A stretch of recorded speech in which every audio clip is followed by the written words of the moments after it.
exactly where I left yesterday, and based on this diagram that we see here, in case that you missed yesterday's episode, this is a diagram that I've built that pretty much showcased my thinking when I started growing Instagram accounts back in 2016. And today, this is much bigger than this. There are a lot of variables that I've forgot about. They've introduced new features, right? But the topic that I want to discuss about kind of shows you why having this diagram is important. So today I want to discuss about confirmation bias or attribution bias. This is a topic that is very important, in my opinion, and we don't discuss it almost at all, especially in the marketing space. This is the worst thing that happens. So attribution bias is when you think something happened because something else, right? So you think B happened because of A, right? Let's just draw here to kind of show this. So you think B happened, and actually you see that B happened. So B is something that happened. This is objective reality, and then you think, okay, B happened because of A, right? A was the cause that made B happen. So the problem with this is in most things in life, we cannot really be sure what really affected a given result, right? A given action. We don't know what actually caused it. And the problem with humans is that we want things to be very, very simple. And most of the times when we say that, hey, this happens because of something else, it is false, right? Usually what ends up happening is the B happened because of like 500 million variables at the same time.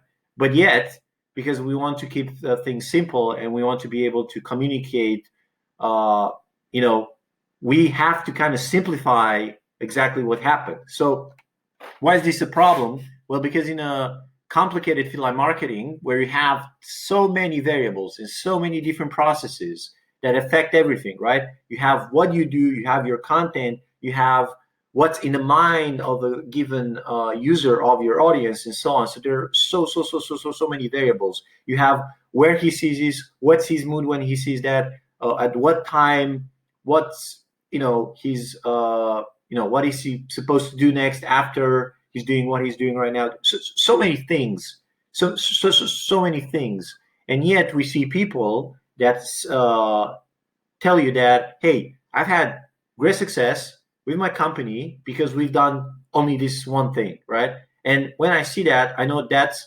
false for sure. It cannot be true in almost any circumstance.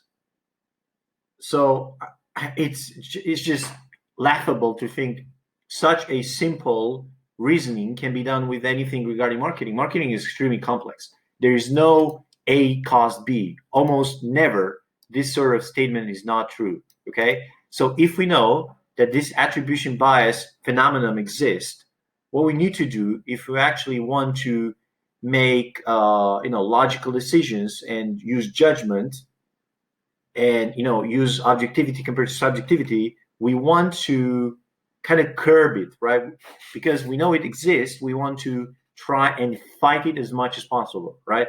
So I know, even though I would want not this to be true, right? I know that I have attribution bias as well, right? I know that I attribute some of the success to me more than what's very common is people attribute the success to them and they attribute the failures to something else, right? So for example, one very common scenario that I absolutely hate this, and I know you're doing it for sure, and this causes you to be a much worse media buyer. So this is awesome if you're media buying.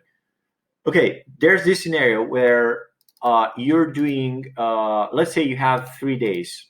Okay, so we have day one, day two, and day three. And you look at your CPA. Let's actually have a day four as well. Let's add more data points here. So on day one, you have $20 CPA. On day two, you have $15 CPA.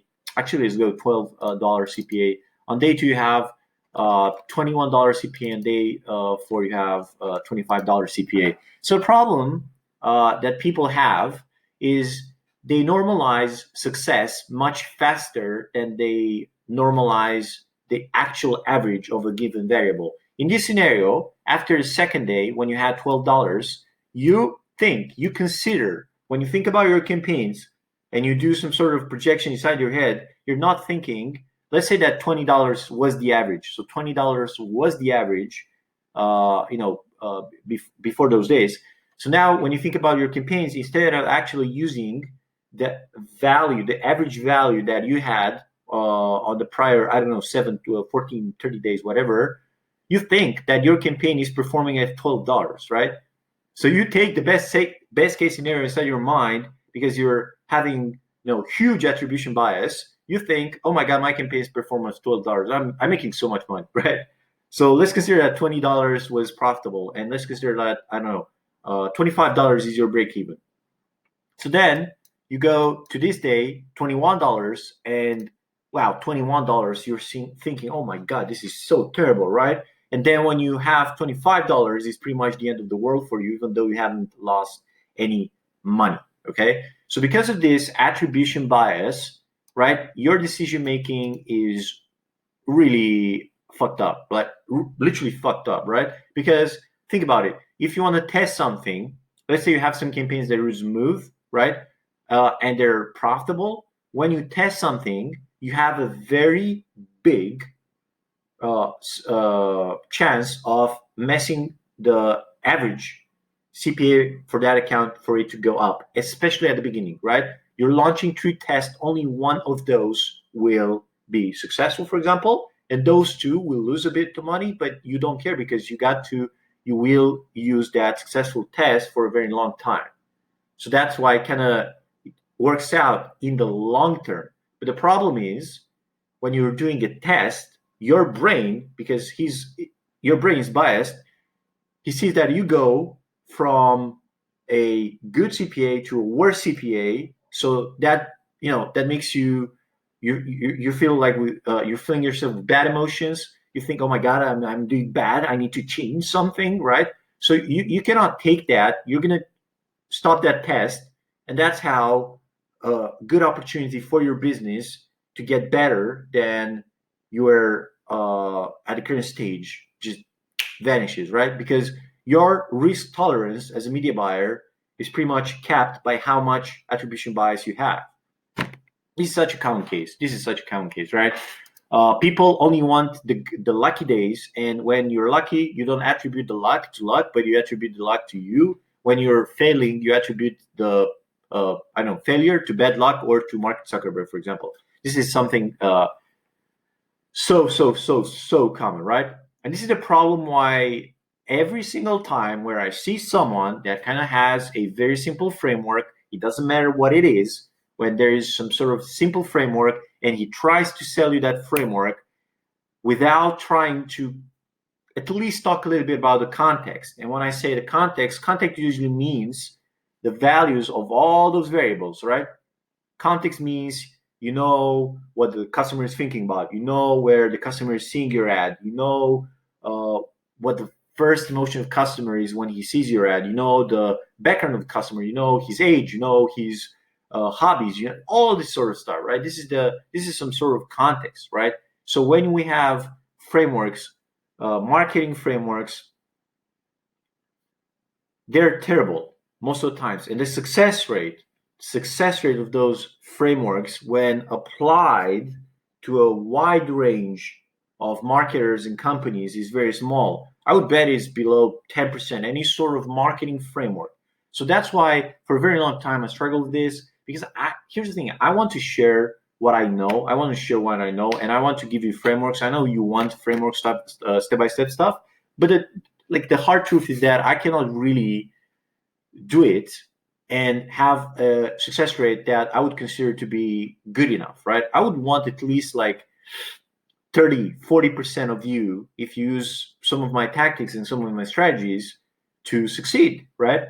So it's really fucked up. So why cannot I cannot do that? Because you don't have my context, right? When I make a decision, I have a ton of experience behind me and I know what to look at, and just telling you all those variables is going to take me a couple of weeks. And that's exactly why we're doing this. So I can start slowly bringing into the discussion a lot of stuff that no one talks about because everyone's so, obsessed with them having success. Oh my God, I'm so good, right? I managed to grow a company about 100 times. I'm the fucking best marketer ever. That's exactly what someone else in my position would say if they would have the results that I'm having, right? But it's really funny because in 4 years, I went from zero marketing knowledge to doing that, especially because from a very early stage, I knew that people are having this issue. So I tried to combat this issue with myself. So that basically made me learn a lot better, right? When you know you have attribution bias, you're you're not really as obsessed on finding the answer to a so let's say how this changes, for example, the way that you look at information, right?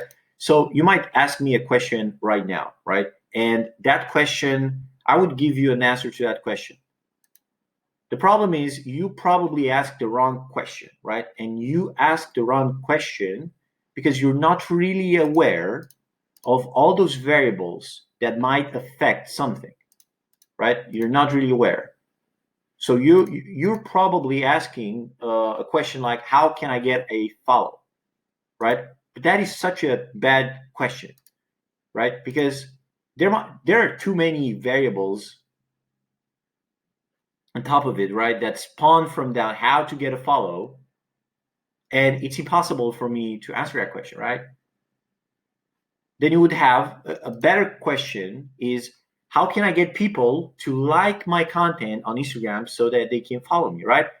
Already you're bringing into the conversation a lot more context, and I can use this context, right? Because at least I know you know about it. If you don't know about the fact that they have to like your content and the fact that they have to visit your profile, I need to talk about that first, because otherwise any sort of answer that I would give you would be terrible, right? It wouldn't solve your issue. Even though I might come up with some sort of framework, you would go out there, apply that framework, and it would fail. That's the problem with it, right? If you don't have the context, it doesn't matter that I give you the what and the how. You're not going to be able to do the how at a good enough stage. Yeah, so that's how you usually want to sketch a diagram like this for whatever process you're doing, and then you might like if you come up to me and instead of asking me, hey, how can I get a follow, you ask me, hey, how can I get my uh, content in the explore page so I can get someone to look at my profile, then like my content and get a follow? I mean, oh my God, I would be pleased to answer that question, right? Because it means you've actually done the homework and you already know enough. So I don't really have to bring, the whole baggage of information to you.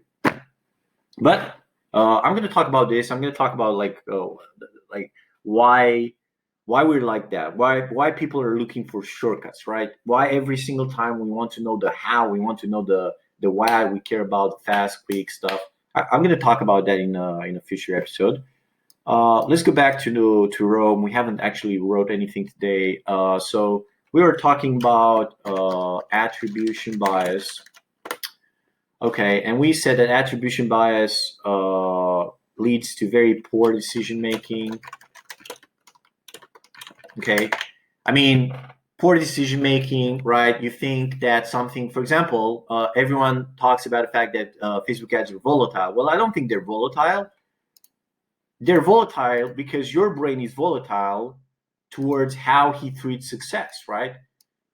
Your brain is volatile because he cannot accept that on some days are better than other days. Like your brain would like to get 20, 20, 20, 20, 20, 20 every single day, even though that's like impossible. Right, poor decision making, right? What else? I mean, it's poor decision making because if you get this confirmation that A cause B, in the future, if you're on the cost B, you're going to do A. And even though you might have a different context in the future, you're going to bash your head around against the wall because, oh my God, why isn't it working anymore? And that's why it's like everyone, it's like, oh my God, I had success with Facebook ads, right? Let's talk about this for a second. Everyone has success with Facebook ads and they think it's them. And then when actually they have to do something good, for example, they go to a different account that doesn't have good variables like the other account had, and they apply the same tactics, it doesn't work anymore, right? So they think, oh my God, something changed. The algorithm changed on the platform. Well, I don't really think it changed. I'm using the same tactics for the past 1.5 years. In my opinion, nothing changed. I mean, oh my God, everyone talks in the courses about, I cannot write a book about Facebook ads because we get changes every single week. I mean, nothing really impacted my strategy in the last 1.5 years. So I guess it does change if you have like attribution bias every single day, and it's like every single thing that happens kind of has to change your brain. Yeah, I'm not sure if I was clear in that or not. So poor decision making. What else? I mean, poor decision making is good. We cannot understand data well enough, right? Any sort of data is like useless because you're processing the data in a very wrong manner. So we are not learning as much as we should from an experience. I would say an experience, right? So I experience if I do something, imagine. So I do the action that I used back then. And what I did was I commented on every single post from pages that I knew had my audience in Instagram, back in September, October, November, December 2016. So I did that, right? And I would tell you that, hey, this is what got me to 2,000 followers in those 4 months. So I'm telling you that, and it's pretty obvious, like what you need to do, right? First, you need to identify the Instagram accounts that have your audience. Second of all, you have to follow them, or I don't care. Second of all, you just have to comment on every single post of them, and have a comment good enough so that it kind of lands up as the top comment. So people that go to their page, see your profile, see that you made up an interesting comment, and click on your profile. So that's the tactic, right? Couldn't be simpler than that. And yet, I can guarantee you that if I was the one that came up with this huge diagram before implementing the tactic, I would implement it much better than you, right? Because you don't have all this, right? For you, when something doesn't work, it's either white or black, right? It's like it works or it doesn't work. There's no spectrum, right? Because the problem is you cannot really identify what works and what doesn't work. Okay, that's the problem. That's the problem. You see, that's why you need to do this. First of all, because if you don't do it, when something good happens, you don't know what caused it, so you cannot repeat it in the future.